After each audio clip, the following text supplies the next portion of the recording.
We're going to protect Christianity, and I can say that. I don't have to be politically correct, or we're going to protect it.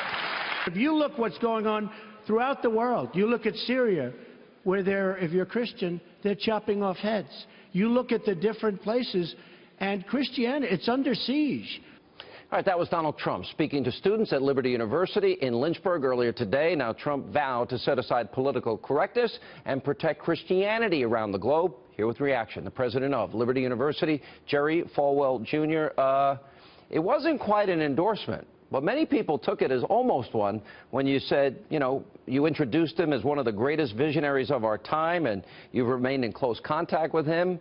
Does your position prevent you from endorsing? That kind of sounded like an endorsement. Well, Liberty University is a non-profit 501c3 university, so of course Liberty cannot endorse candidates, and we invite all the candidates to come speak. But I got to know Donald Trump after he spoke here in 2012, and I learned so much about him that the public never hears, and I wanted to share that with our audience. Right after he visited here last time, I called him about a large Christian ministry in another state that needed some help.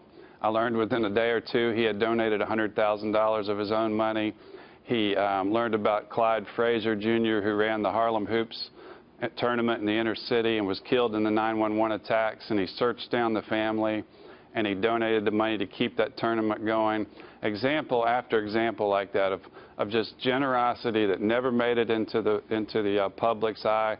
His limousine broke down one time. A couple stopped and helped him.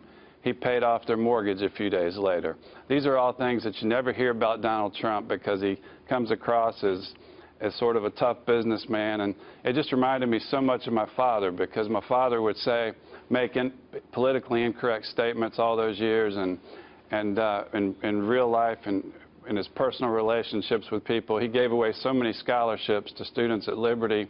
He almost bankrupted the school here, and he always was just giving away. He was always... Yeah, scholarship, and I know that's true. Here's one thing people didn't know about your dad. The limousine story is interesting. So a couple stopped to help him, and he paid off their mortgage. That's pretty impressive. And people would say, okay, well, he has the money to do it, but there are a lot of wealthy people that don't do things like that. But I knew something about your dad. And he heard. No, I was going to tell you, on 60 Minutes, Trump was watching a report about a Maytag plant that moved out of Iowa into Mexico.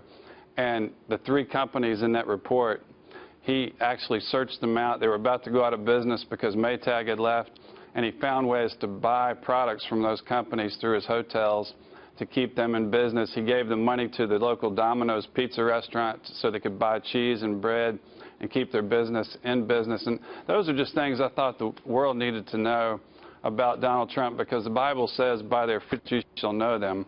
And he may not be a theological expert, and he might say 2 Corinthians instead of 2 Corinthians, but when you look at the fruits of his life and all the people he's provided jobs, I think that's the true test of somebody's Christianity, not whether or not they use the right theological terms. But I'm sorry, go ahead, Sean. You told me on my radio show a while back, and you mentioned this today, and by the way, there's pictures of Convocation. I've had the honor to speak there, and that is an experience like no other. It's amazing. But you see a lot of your dad in Donald Trump. That I think surprised a lot of people. Explain. Well, my father was criticized for supporting Ronald Reagan over Jimmy Carter, because Ronald Reagan was a Hollywood actor who had been divorced and remarried.